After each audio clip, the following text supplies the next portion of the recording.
எல்லாருக்கும் வணக்கம். நான் உங்கள் அர்ச்சனா தாமரைக்கணி. நான் இப்போ உங்களுக்கு சொல்ல போகிறது நாஞ்சில் நாடன் அவர்கள் எழுதிய கிளிசல் என்ற சிறுகதை தான். குழந்தைகள் எல்லாருக்குமே அவங்க அப்பா அம்மா தான் கதாநாயகன் கதாநாயகியெல்லாம் ஒரு குறிப்பிட்ட வயசு வரைக்கும் இருப்பாங்க. அதுக்கப்புறமா அது தொடர்றதோ இல்லை அது அதோட நிறுத்தப்படுறதோ அந்த பேரண்ட்ஸோட நடவடிக்கைகளை பொறுத்து தான் மாறுபடும். இங்கே ஒரு சின்ன பையனுக்கு அவங்களுடைய அப்பா என்ன நடவடிக்கை பண்ணனால மாறுது, அந்த குழந்தையோட மன ஓட்டம் என்னவா இருக்கு அப்படிங்கிறது தான் இந்த கதை சொல்லுது. இந்த கதை பெற்றோர்களாகிய அனைவரும் ஒரு முறையாவது படிக்கணும். காரணம்னா நம்ம செய்கிற ஒரு சின்ன செயல் குழந்தைகளுடைய எண்ணத்தில் எப்படி ஒரு மாறுபாட்டை உண்டாக்குன்றத தெளிவாக புரிய வைக்கும். கதைக்குள்ள போகலாம் வாங்க. கன்னியாகுமரி மாவட்டம் சுசீந்திரம்ன்ற இடத்துல பகவதி விலாஸ் காப்பி கடைன்னு ஒரு காப்பி கடை. அந்த கடை எப்போவுமே ஒரு கூட்டமாகவே இருக்கு. எப்படிப்பட்ட கூட்டம்னா, சாப்பிட்றதுக்கு நம்ம பக்கத்தில் உட்காந்துட்டு இருக்கோம்னா ஒரு கையை பக்கத்தில் கூட வைக்க முடியாது. அதாவது ஒரே கையாலே சாப்பிட்டுட்டு அப்படியே எந்திரிச்சு வரணும். அந்த அளவுக்கு பெஞ்சுகள் அடுக்கப்பட்டு அங்கே எல்லாமே சாப்பிட்டுட்டு இருப்பாங்க. அங்கே இன்னொன்று என்னென்னா, பக்கத்துலேயே காஃபி கடையும் வச்சிருக்கிறாங்கல்ல, அங்கே காஃபி குடிக்கிறவங்க டீ குடிக்கிறவங்க அவங்களும் நின்றுட்டு இருப்பாங்க. சில பேர் சாப்பிட்டு முடிச்சுட்டு டீ குடிச்சிட்டு அப்புறம் அப்படியே அங்கே பில்லை கொடுத்துட்டு போகிற மாதிரி இருக்கும். அங்கே அவ்வளோ கூட்டமாக இருக்கிறதுக்கு காரணம் என்னென்னா, அங்கே எல்லாமே சுட சுட வந்துக்கிட்டே இருக்குது. அங்கே இருக்கிற சர்வர்ஸ் எல்லாமே அப்படியே பரபரப்பாக வேலை செஞ்சுட்டு இருக்கிறாங்க. அங்கே ஓடுறாங்க, தண்ணி கேட்டால் தண்ணி கொடுக்குறாங்க, சாம்பார் வாளி சட்னி இப்படி எல்லாத்தையும் எடுத்துக்கிட்டு அங்கங்கே ஓடிக்கிட்டே இருக்கிறாங்க. யார் என்ன கேட்குறாங்களோ அதை கொடுத்துட்டு அப்படியே போயிட்டுருக்காங்க. இது போகிற வழியில் என்ன ஆகும்னா, ஒருத்தர் மேலே இடிக்கிறதும் படுறதும், சில பேர் மேலே சாம்பார் சிந்துறது, இந்த மாதிரி எல்லா விஷயங்களும் அங்கே நடக்குது. அங்கே இருக்கிற ஒரு விஷயம் என்னென்னா, அவங்க சாப்பிட்ட இலையை அவங்க எடுத்து போட்டுருவாங்க. இங்கே வந்து சர்வர்ஸ்லாம் சில இடத்துல எடுத்து போடுவாங்க இல்லையா, அந்த மாதிரி இல்லாமல் அங்கே அவங்க சாப்பிட்ட இலையை அவங்களே எடுத்து போடுவாங்க. அப்படி எடுத்துகிட்டு போகும்போதும் சரி, சில இடத்துல சாம்பார் சட்னி இதெல்லாம் கீழே சிந்தக்கூடிய அளவுக்கு தான் இருக்கும். ஏன்னா அவ்வளோ கூட்டமாக இருக்கும் அந்த கடையில். அப்படியே அந்த பகவதி விலாஸ் காஃபி கடையில் அவ்வளோ கூட்டமாக இருக்குது. இது வந்து எல்லா நாளும் இப்படி இருந்துச்சுன்னா, அந்த பகவதி விலாஸ் காப்பி கடைக்கு உரிமையாளர் வந்து இந்த இடத்துக்கு ஒரு பெரிய கோடீஸ்வரராக இருந்திருப்பாரு. ஆனால் எல்லா நாளும் அங்கே அப்படி கிடையாது. அதுக்கு காரணம் என்னன்னா, இப்போ வந்து அங்கே திருவிழா நடந்துட்டு இருக்குது. அதனால தான் அவ்வளோ சுசீந்திரத்தில் திருவிழா நடக்கும்போது கிட்டத்தட்ட 10 நாட்களுக்கு நடக்கும். அப்போ அவங்க கடை வச்சிருக்கிறவங்க எல்லாருக்குமே ஓஹோன்னு கொஞ்சம் வியாபாரம் இருக்கும். குறிப்பாக இந்த முதல் 4 நாட்களை விட அடுத்த 4 to 10 நாள் இருக்கு இல்லையா, அதில் தான் வந்து ரொம்ப கூட்டமாக இருக்கும். அதுக்கு என்ன காரணம்னா, இந்த திருவிழாக்களில் நடக்கிற கச்சேரிகள் தான். அப்போ கச்சேரிகள்லாம் ஒரு சும்மா 2 மணி நேரமோ 3 மணி நேரமோ இருக்காது. இப்போ 6 மணிக்கு ஆரம்பித்தா 9 மணிக்கு, திரும்ப 9 மணிலேருந்து 2 மணி வரைக்கும் இப்படி தொடர்ந்துக்கிட்டே இருக்கும். நாள் முழுக்க இருந்துக்கிட்டே இருக்கும். இரவு முழுக்க அங்கே கச்சேரி திருவிழாக்களை கட்டும். அந்த அளவுக்கு இருக்கும். அதனால தான் அங்கே வர்ற மக்கள் சாப்பிட்றதுக்காக அந்த பகவதி விலாஸ் காப்பி கடையில் வந்து சாப்பாடு அவ்வளோ டேஸ்ட்டாக இருக்குமான்னு கேட்டால் அந்த அளவுக்கு இருக்காது. ஆனால் சுட சுட இருக்கும். அதனால அங்கே வர்ற மக்கள் எதையாவது ஒன்று சாப்பிடணும் இல்லையா, அதனால சாப்பிடவும் செய்வாங்க. சுட சுட இருக்கிறனால அவங்களுக்கு அந்த கிளைமேட்டுக்கும் அங்கே இருக்கிற அந்த திருவிழா இதுக்கும் அவங்களுக்கு சாப்பிட்றதுக்கு அது பிடிக்கும். திருவிழா கூட்டம் களை கட்டுறனால அப்போது திருவிழாவை பார்க்கறதுக்காகவே நாகர்கோவிலிருந்து சுசீந்திரம் வரைக்கும் தனியாக ஒரு பஸ்ஸே விட்டுருப்பாங்களாம். அந்த அளவுக்கு கூட்டம் அலை மோதுமா. இப்போது 9ஆம் வகுப்பு படிக்கிற மாணிக்கன்ற ஒரு பையன் இருக்கிறான்.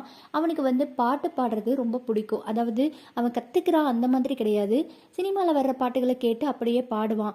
அதே மாதிரி வந்து இந்த பாரதியார் பாட்டுகள், இப்போது ஸ்கூலில் ஏதாவது ஒரு ப்ரோக்ராம்னா அவங்க வந்து முன்னாடி வந்து பாடணும் அப்படின்னும் போது அந்த பையன் போயிட்டு பாடுவான். அந்த மாதிரி அவனுக்கு கொஞ்சம் இன்ட்ரெஸ்ட்டு.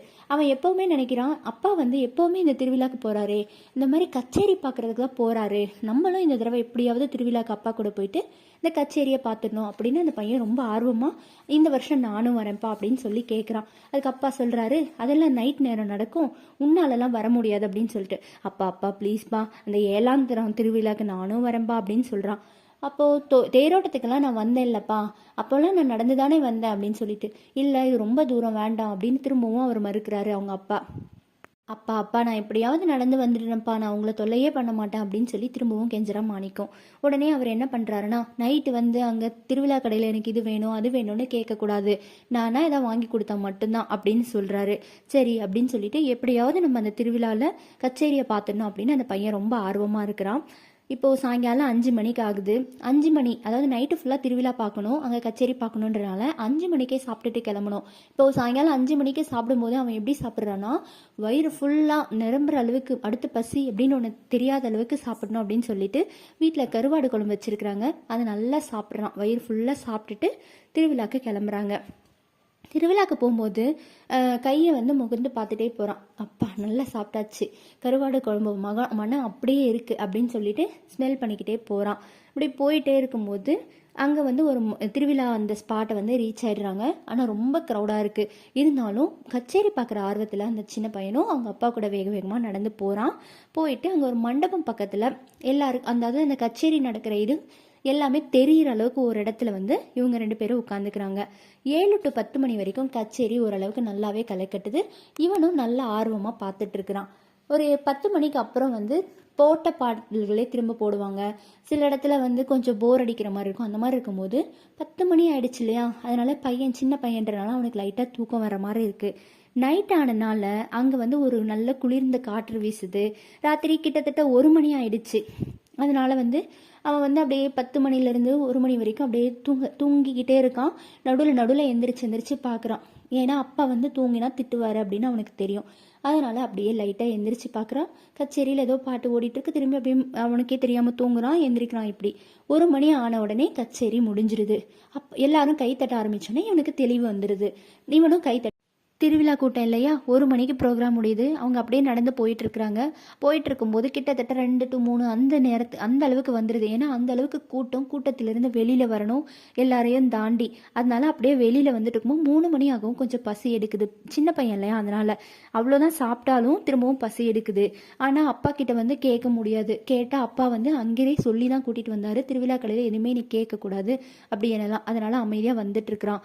அங்கே வந்து அந்த பகவதி விலாஸ் இருக்கு இல்லையா, அங்கே பகவதி விலாஸ் காபி கடையில் அப்போது எண்ணெயில் போட்டு பஜ்ஜி எல்லாம் போட்டு எடுத்துட்டு இருக்கிறாங்க. அங்கே கிட்ட வந்தோடனே அவங்க அப்பா என்ன கேட்குறாருன்னா, பசிக்குதான் சாப்பிடலாமா அப்படின்னு கேட்குறாரு. உடனே ஆஹா, நம்ம கேட்காம அப்பாவே வந்து நம்மளுக்கு இதை கொடுக்குறாங்க, அதனால ஓகே அப்படின்னு சொல்லிட்டு இவனும் சாப்பிட்றதுக்கு போகலாம் அப்படின்னு சொல்கிறான். உள்ளே போனோடனே ஒரு பெஞ்சு கிடைக்குது. எப்போவுமே கூட்டம் வந்து எப்படி இருக்குன்னா அதிகமாக இருக்கும். அதனால் வந்து வெவ்வேறு இடத்துல உட்கார்ற மாதிரி இருக்கும். வேறு பிளேஸில் 4 பேர் போகிறாங்கன்னா 2 பேர் ஒரு இடத்துல, ஒருத்தர் வேறு இடத்துல உட்கார்ற மாதிரி இருக்கும். ஆனால் இப்போ வந்து என்ன ஆகுதுன்னா, ஒரு பெஞ்சில் வந்து இவங்களுக்கு 2 பேருக்குமே பக்கத்தில் இடம் கிடச்சிருது. அதனால் உட்காடுறாங்க. உட்காந்து சாப்பிட்றாங்க. 2 பேருமே ஆளுக்கு 2 இட்லி, 2 ரசவடை சாப்பிட்றாங்க. 2 ரசவடை சாப்பிட்டுட்டு 2 டீயும், அதாவது தேயிலை சொல்கிறாங்க இல்லையா, அந்த 2 டீயும் குடிச்சிடுறாங்க. குடிச்சிட்டு அந்த சர்வர் வந்து பில் சொல்கிறாரு. எவ்வளோன்னு கேட்கும்போது ₹2.90 அப்படின்னு சொல்கிறாங்க. வேகமாக இவங்க வந்து எந்திரிச்சு கையெல்லாம் கழுவிட்டு, அப்பா வந்து அவரோட துண்டு போட்டிருக்காரு, அதில் வந்து கையை தொடச்சிக்கிறாரு. அந்த சின்ன பையன் தானே, அவனுடைய ட்ரெஸ்ஸிலேயே கையை கழுவிட்டு தொடச்சிக்கிறான் அந்த ஈரத்தை. இப்படி வெளியில் வராங்க. வெளியில் வந்து அந்த பில் பே பண்ணுற இடத்துல நிற்கிறாங்க. அங்கே வந்து ரொம்ப கூட்டமாக இருக்குது. அதாவது எப்படின்னா, அப்போ வந்து பில் கிடையாது, கையில் கொடுக்க மாட்டாங்க.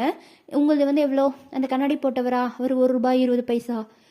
அவங்க நின்றுட்டு இருக்கிறவங்க ஹைட்டாக இருக்காங்களா, அவங்க வந்து ₹1. அந்த மாதிரி இவங்க கணக்கு வந்து சர்வர்கிட்ட கேட்கும்போது சொல்கிறது மட்டும்தான்.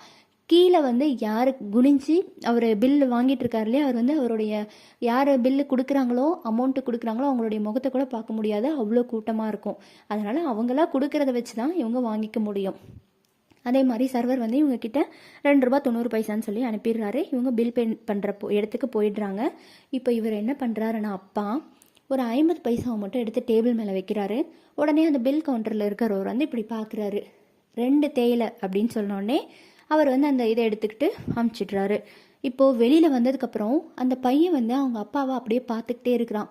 நம்ம ₹2.90 சாப்பிட்டோமே, அப்பா ஆனால் 2 தேயிலைக்கு மட்டும்தானே காசு கொடுத்துட்டு வந்தார் அப்படின்னு சொல்லிட்டு இப்படியே பார்க்குறான். அப்பா மேலே இருந்த ஒரு மரியாதை அவனுக்கு கொஞ்சம் குறைய ஆரம்பிச்சிருது. ச்சே, அப்பா எப்பவும் கச்சேரிக்கு போகிறேன்ட்டு இதுக்கு தான் வராரா, இதுக்காக தான் இவ்வளோ தூரம் நடந்து வந்து எல்லாம் பண்ணுறாரா அப்படின்ற மாதிரி அவனுக்கு ஒரு எண்ணம் வந்துடுது. ஆனால் அப்பா வந்து எதையுமே கண்டுக்காமல், சின்ன பையன் தானே, அவன் என்ன நினச்சிருக்க போகிறான் அப்படின்னு சொல்லிட்டு முன்னாடி கொஞ்சம் நடந்து போயிட்டு இருக்கிறாரு. இவன் பின்னாடியே அப்படியே அப்பாவையே பார்த்துட்டு வரான். இனிமேல் இவர் கூட கச்சேரிக்கெல்லாம் நம்ம வரக்கூடாது அப்படின்ற மாதிரி ஒரு எண்ணம் அவனுக்கு வந்துடுது. இதோட இந்த கதையை முடிச்சிருக்கிறாங்க. அப்பா அவங்க சாப்பிட்டதுக்கான காசை கொடுத்துட்டு வந்திருக்கலாம். 2 இட்லி, 2 ரசவடை, 2 டீனே இவங்க எல்லாமே சாப்பிட்ருக்குறாங்க.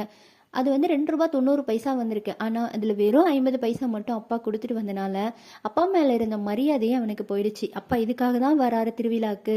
அந்த மாதிரி ஒரு நெனப்பும் வந்துருச்சு. அதாவது நம்ம செய்ற ஒரு சின்ன செயல், அப்பா வந்து எப்படி அவங்க அப்பாவுக்கு வந்து இசைனா ரொம்ப பிடிக்கும் போல. அதனால தான் ஒரு வருஷம் வருஷம் திருவிழாக்கு போறாரு. அதனால நம்மளும் இப்ப போணும் அப்படின்னு சொல்லிட்டு ஒரு ஆர்வமா கிளம்பின பையன், இனிமேல் இவரு கூட திருவிழாக்கே வரக்கூடாது அப்படின்னு ஒரு முடிவு எடுக்கிறான். அப்ப அப்பாவ பத்தின ஒரு எண்ணம், அதாவது ஒரு ஹீரோ மாரி இருந்த அப்பா வந்து இப்ப அவனுக்கு வேற மாதிரி தெரியிறாரு.